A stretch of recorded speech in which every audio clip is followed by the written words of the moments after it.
Assalamualaikum warahmatullahi wabarakatuh. Assalatu wassalamu ala asrofil anbiya'i wal mursalin wa ala alihi washabihi ajma'in, amma ba'du. Sahabat penuh hikmah yang dimuliakan Allah Subhanahu wa taala, alhamdulillah pada kesempatan kali ini kita berjumpa kembali dan kita akan mendengarkan ceramah dari Pak Kiai Haji Zainuddin MZ, di mana tema yang akan dibicarakan pada kali ini adalah perkuat iman, jangan sampai badukun naik ke permukaan. Maka dari itu, kita dengarkan saja ceramah dan bagaimana keseruannya. Mari dengarkan ceramah berikut ini. Selamat mendengarkan. Assalamualaikum warahmatullahi wabarakatuh.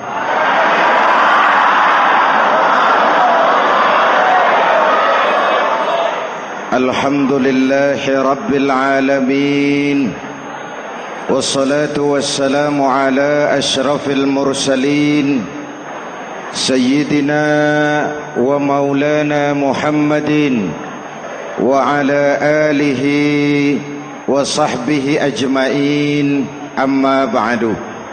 Para ulama yang saya muliakan, hadirin hadirat ma'asyiral muslimin yang saya cintai, banyak kita alami perubahan-perubahan yang terjadi,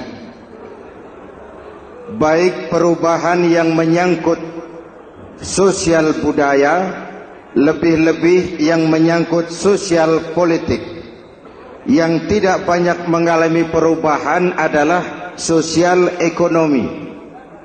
Bahkan angka kemiskinan kita naik menjadi 3/5 dari total penduduk kita hidup di bawah garis kemiskinan, dan 20% diantaranya miskin mutlak.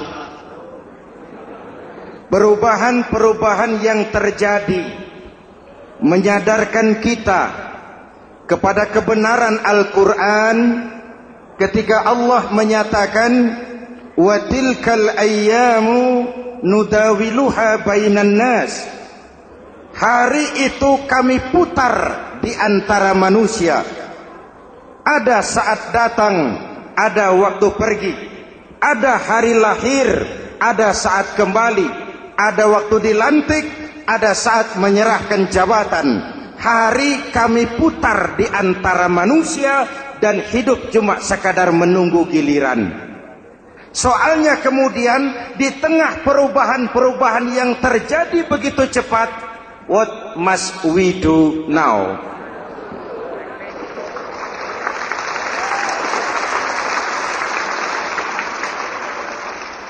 Saya juga nggak ngerti itu. Yang penting kan penampilan. Saudara-saudara kaum muslimin di seluruh tanah air, jadi pemimpin adalah pelayan bagi orang yang dipimpinnya. Okelah, perbaikan ekonomi, pembukaan lapangan kerja baru kita serahkan kepada pemerintah, karena kita percaya mereka orang-orang terpilih belaka yang dipilih dengan kepercayaan akan mampu membawa rakyat keluar dari kesulitan. Amin. Tugas kita sekarang di zaman susah meluruskan akidah. Jangan sampai mbah dukun yang naik ke permukaan. Betul? Islam misinya yang pertama membebaskan manusia dari kemusyrikan. 13 tahun Rasul berjuang di Makkah, menanamkan akidah, meluruskan keyakinan, membentuk iman. 13 tahun membebaskan manusia dari belenggu kemusyrikan. 13 tahun menanamkan la ilaha illallah Muhammadur Rasul dengan seluruh konsekuensinya. Kalau saya yakin tidak ada Tuhan selain Allah, saya tidak akan meminta tolong kecuali hanya kepada Allah. Saya tidak akan pernah takut kecuali hanya kepada Allah. Saya tidak akan menggantungkan hidup kecuali hanya kepada Allah. Saya tidak akan minta rizki kecuali hanya kepada Allah. Saya tidak akan melarikan persoalan kecuali hanya kepada Allah. Kalau konsekuen dengan keyakinan ini, Mbah Dukun nggak dapat tempat.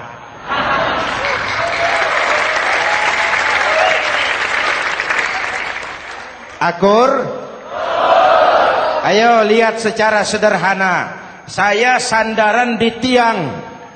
Tiangnya ambruk, sayanya jatuh. Saya sandaran di tembok, temboknya runtuh, saya juga runtuh. Saya sandaran kepada orang kaya, dia jatuh miskin, saya bangkrut. Saya sandaran kepada jenderal, dia pensiun, saya selesai.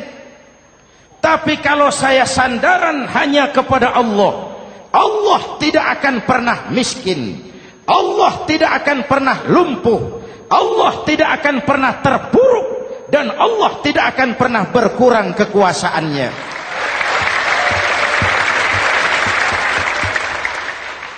Maka umat Islam, sesulit apapun zaman yang kita hadapi, Allah juga tempat kita bersandar. Jelas? Selama ini kita iman dalam ucapan, tapi sekuler dalam perbuatan. Di masjid ada Allah, di kantor Allah tidak ada, maka korupsi merajalela.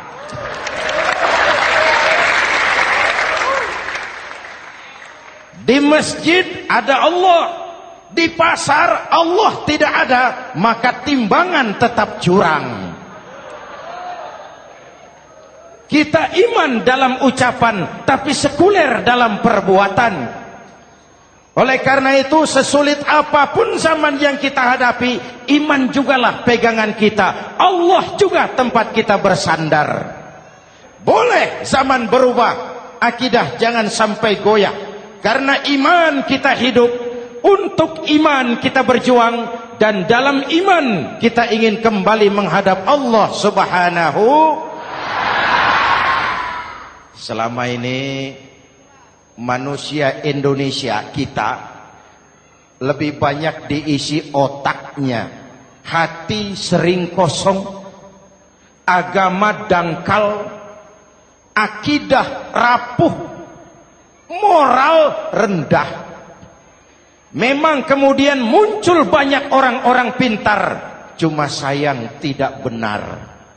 Indonesia kita bangkrut, Indonesia kita terpuruk, Indonesia kita sakit parah kalau diurus orang yang cuma pintar tapi tidak benar. Kita perlu orang-orang pintar, tapi kita lebih perlu orang benar. Jelas? Kalau cuma pintar tapi tidak benar, itu yang sering saya sampaikan, nanti disuruh ngurus beras malah nimbun beras.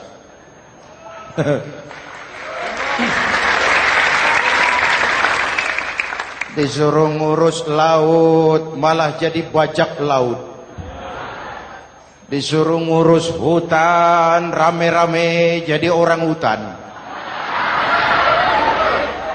Jutaan hektar hutan Indonesia kita ini merupakan kekayaan sumber daya alam kita yang harus digunakan bagi sebesar-besar kemaslahatan rakyat.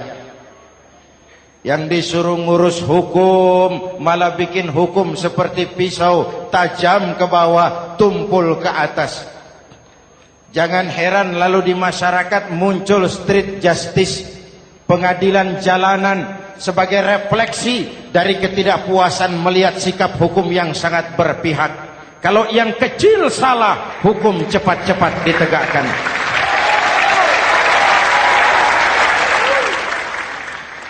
Lihat saja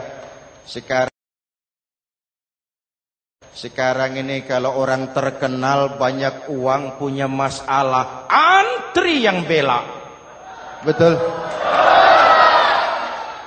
Tapi saudara lihat si Marsinah di Jawa Timur, si Sengkon dan Karta di Jawa Barat, Si Udin Bernas, wartawan Jogja, terseok-seok mencari keadilan, sampai hari ini urusannya masih remeng-remeng. Kenapa bisa begitu? Jawabannya sederhana, tidak ada fulus. Ada fulus mulus, tidak ada fulus manfus.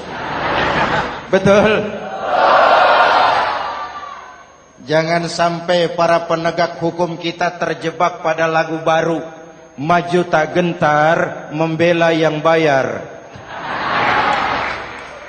Biar bertentangan dengan nurani, biar bertentangan dengan public opini, biar bertentangan dengan rasa keadilan. Siapa yang bayar, itulah majikan. Mau benar atau salah, belain terus. Kalau seperti inilah hukum kita, mafioso keadilan akan tetap gentayangan. Hadirin yang saya hormati, 13 tahun beliau berjuang di Mekah, meluruskan keyakinan, memantapkan akidah, meneguhkan iman. Dari situ segalanya dimulai, dan ke situ segalanya akan menuju. Intan paling mahal, mutiara paling berharga, tidak lain adalah nilai-nilai keimanan. Kalau itu sudah tergadai, apalagi yang bisa kita banggakan dalam kehidupan ini? Kita merasa harta kita berharga, belum ada artinya ketimbang iman.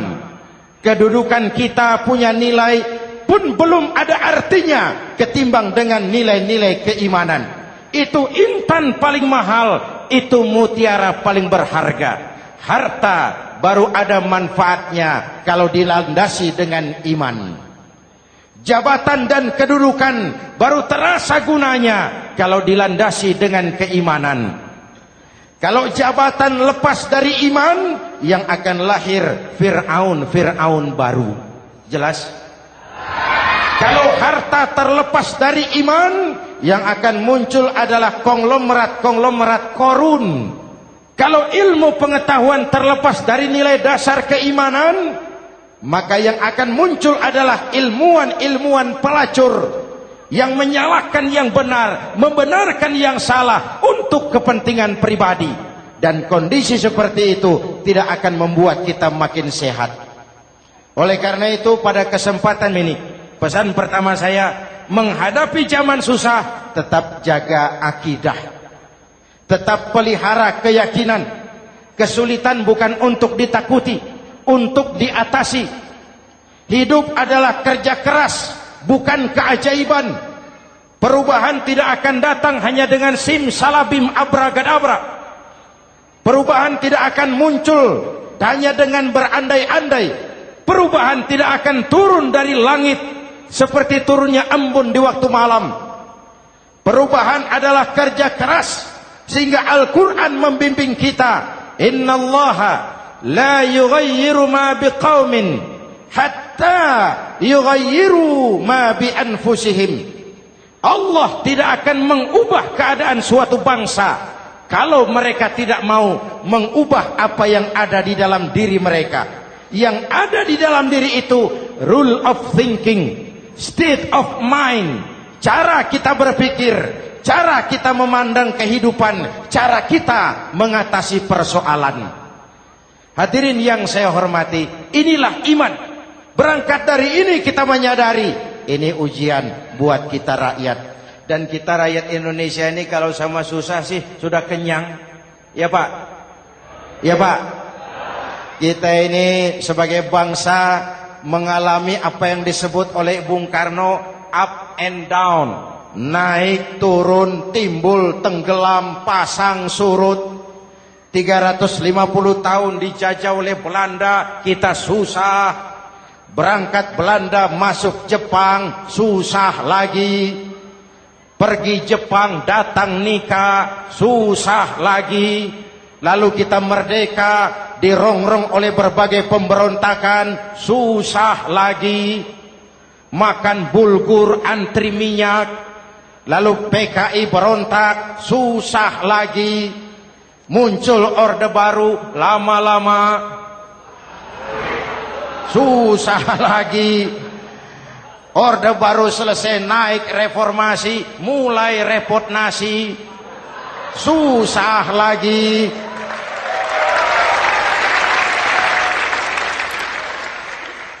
Kalau susah kita ini sudah akrab, sudah intim, mestinya kalau sudah susah seperti itu jangan salah sikap menyikapi kesusahan. Jangan sampai kita potong kompas, ambil jalan pintas, terjebak menghalalkan segala cara. Itu tidak akan menguntungkan, itu tidak akan menyelesaikan. Kalaupun selesai nampaknya penyelesaian sesaat, dan penyelesaian sesaat bukan penyelesaian yang sebenarnya. Karena itu tetaplah dalam koridor keimanan. Boleh zaman berubah, akidah jangan sampai goyah. Silahkan masa berganti, tapi keyakinan jangan mati. Sekali la ilaha illallah, sampai tetes darah paling penghabisan, tetap la ilaha illallah. Sanggup? 3 orang. Sanggup? 21. Sanggup? Kalau sanggup kita harus konsekuen. Saudara-saudara di seluruh tanah air, misi yang kedua dari Islam setelah membebaskan manusia dari kemusyrikan, membebaskan manusia dari ras diskriminasi, mengikat manusia dengan tali akidah. Sebelum Islam datang, manusia dibedakan oleh warna kulit, manusia dibedakan oleh faktor keturunan, manusia dibedakan oleh faktor harta dan benda. Adalah Rasul yang mengajarkan, innallaha la yanzuru ila suwarikum wala ila amwalikum walakin yanzuru ila qulubikum wa a'malikum. Allah tidak melihat potonganmu, Allah tidak melihat hartamu. Yang Allah lihat itu adalah hatimu dan amal perbuatanmu. Jauh sebelum Amerika teriak-teriak membanggakan apa yang mereka sebut sebagai Declaration of Independence, Nabi sudah mengajarkan kepada kita semua, An-nas kulluhum li Adam wa Adam min turab, la fadla li Arabiyyin ala ujamiyyin illa bittaqwa. Seluruh manusia berasal dari Adam. Adam diciptakan dari tanah. Tidak ada kelebihan Arab dengan yang bukan Arab kecuali takwanya. Jauh sebelum Amerika mencanangkan bahwa semua manusia dilahirkan sama, that all men are created equal. Jauh sebelum itu Islam sudah membebaskan manusia dari ras diskriminasi. Apa dalam konteks kekinian menghadapi zaman susah tetap jaga kerukunan? Ya Pak, ya Bu, oi Bu. Menghadapi zaman susah tetap jaga kerukunan, baik antar umat seagama, antar umat beragama, maupun antar umat beragama dengan pemerintah. Menjaga kerukunan, jangan saling sikat sikut di antara kita.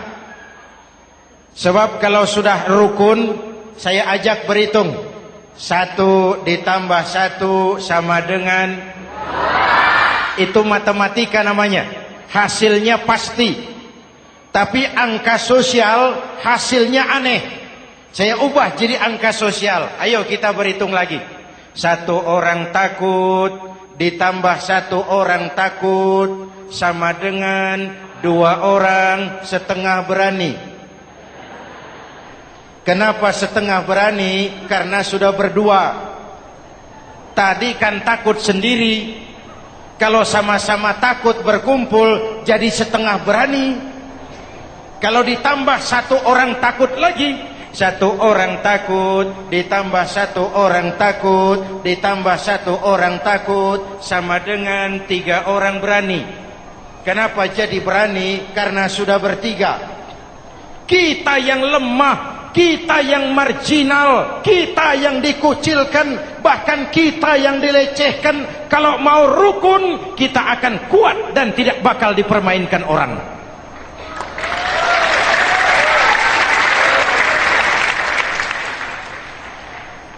Tapi kalau rukunnya yang satu mau menikam yang lain, saya ajak berhitung lagi. Yuk berhitung yuk.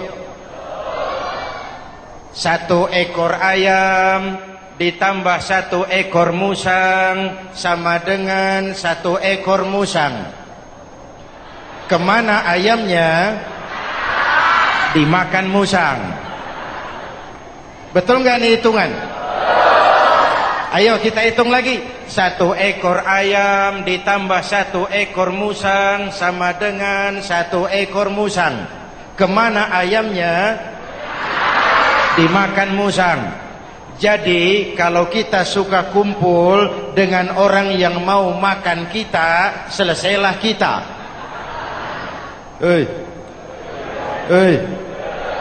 Maka kalau merasa kita ini ayam, yuk kumpul sama-sama ayam, pulang ke kandang ayam.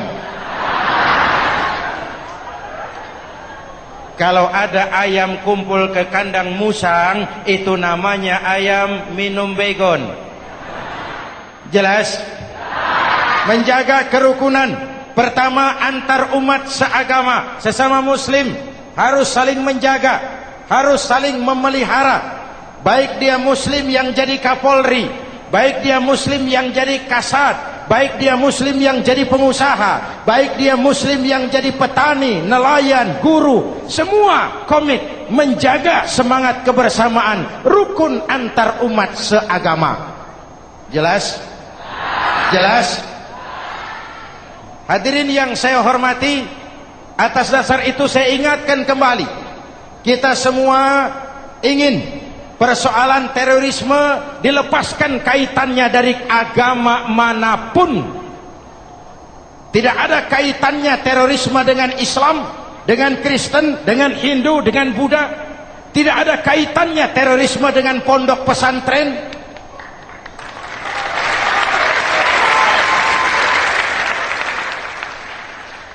Jangan sampai pesantren jadi kambing hitam. Karena sejak zaman penjajahan, pesantren sudah terbukti memberikan kontribusi bagi perjuangan memerdekakan rakyat Indonesia. Rukun antar umat seagama. Yang kedua, rukun antar umat beragama. Islam ini rahmatan lil. Jangankan manusia walaupun berbeda agama, binatang saja dihormati.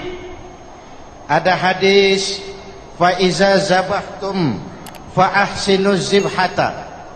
Kalau kamu menyembelih hewan, sembelihlah dengan cara yang terbaik. Jangan menyembelih ayam dengan pisau tumpul. Itu namanya tidak berperi kebinatangan. Yang kecil lagi, saudara buka babul istinja, makruh buang air kecil di tanah yang berlubang. Sebab apa? Pertama, menjaga kesehatan. Siapa tahu di lubang yang saudara buang air kecil itu ada gas beracun. Kalau tidak, melindungi binatang yang ada di dalam lubang. Siapa tahu di lubang yang saudara buang air kecil itu ada semut sedang rapat membahas terorisme. Apa dosanya lalu mati dikencingi? Ini namanya rahmatan lis semut. Binatang saja dilindungi. Maka perbedaan agama tidak harus menyebabkan kita bertolak belakang. Perbedaan agama bukan alasan untuk saling bermusuhan. Apalagi kita sudah menyadari tentang kemajemukan kita, tentang kebinekaan kita, tentang keragaman kita. rukun antar umat beragama, saling menghormati, saling menghargai, tapi tetap dalam batas lakum dinukum. Lalu rukun antar umat beragama dengan pemerintah. Hadirin yang saya hormati, yang benar kita dukung, yang salah kita perbaiki dan kita tegur menurut cara-cara yang diajarkan oleh agama kita. Dan sholat berjamaah pendidikan bernegara yang paling bagus. Tadi kita sholat ada imam, ada makmum, betul? Makmum wajib ikut imam kalau imam benar sholatnya. Rakyat wajib ikut pemimpin kalau pemimpin benar mimpinnya. Masyarakat Islam ini loyal. Masyarakat Islam ini bukan pemberontak. Masyarakat Islam ini taat dan setia. Kapan? Kalau imamnya benar. Imam takbir, makmum. Imam ruku, makmum. Imam i'tidal, makmum. I'tidal. Imam sujud, makmum. Tapi kalau imam keliru, mestinya imam ruku malah sujud. Salah imam ini. Tegur. Siapa yang wajib negur? Makmum yang saf terdepan. Anggota DPR.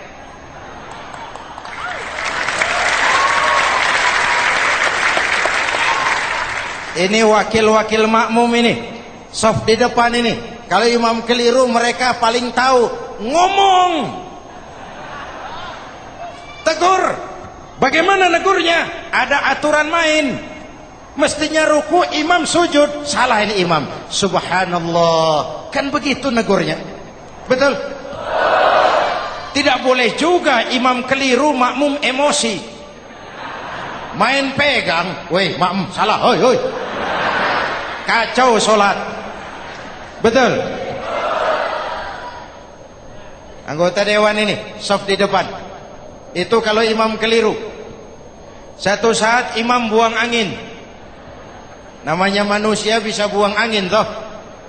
Apa makmum lalu berkata, demi kesetiaan saya kepada imam, imam buang angin, saya lebih keras lagi. Itu namanya fanatisme buta, loyalitas yang goblok.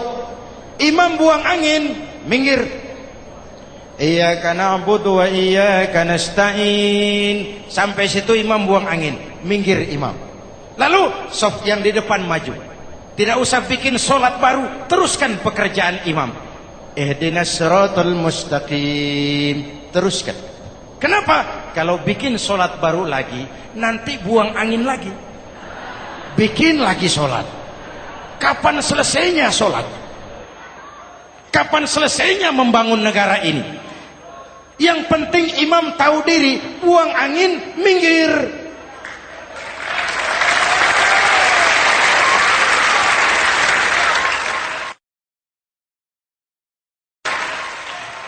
Ini kacaunya sholat berjamaah kita sekarang. Kacaunya negeri kita sekarang. Banyak imam sudah buang angin, gengsi. Diam aja merasa nggak punya salah. Dikasih tahu sama makmum, imam tadi buang angin ya, malah jawab sedikit. Apa kalau sedikit lalu tidak batal sholat itu? Mekanisme kehidupan sosial yang diatur lewat tuntunan sholat berjamaah. Sehingga Nabi berpesan, kun imaman muta'an au ma'muman muti'an fala takun thalisan jazu'a. Kalau jadi pemimpin, jadilah pemimpin yang ditaati. Kalau jadi makmum, jadilah makmum yang mentaati. Jangan jadi golongan ketiga pemecah belah. Di depan tidak jalan, di belakang takut, ditaruh yang di tengah, di depan didorong, yang belakang ditendang. Ini namanya biang kerok. Saudara-saudara, dari uraian singkat ini saya ambil beberapa catatan pokok.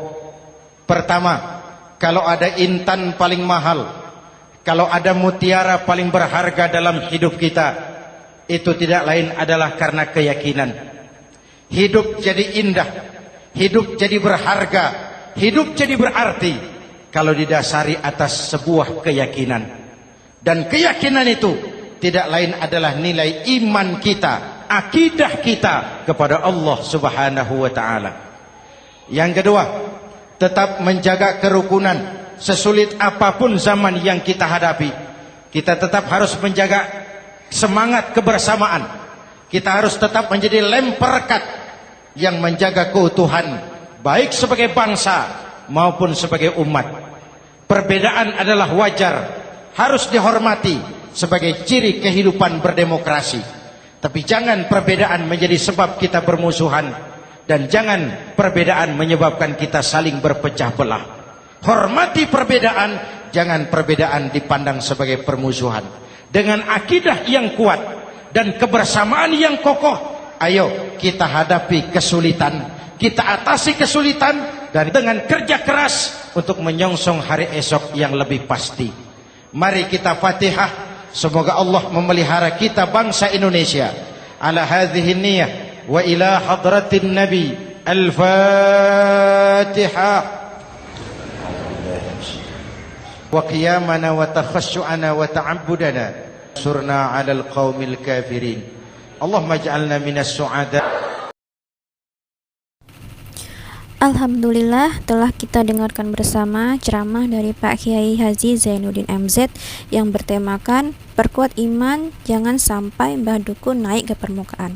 Maka kesimpulan yang dapat kita terima atau dapat kita ambil yaitu di tengah perubahan-perubahan yang begitu cepat, kita harus perkuat iman kita sebagai umat muslim. Di zaman yang susah seperti ini, kita harus meluruskan akidah dan jangan sampai Mbah Dukun naik ke permukaan. Mari perkuat iman kita kepada Allah Subhanahu wa taala. Semoga setelah mendengarkan ceramah tersebut, iman kita menjadi lebih kuat. Dan semoga ceramah tersebut bermanfaat bagi kita semua, termasuk sahabat penuh hikmah yang dimuliakan Allah Subhanahu wa taala. Kesempurnaan adalah milik Allah. Kekhilafan, kekurangan dan kesalahan datang dari diri saya sendiri.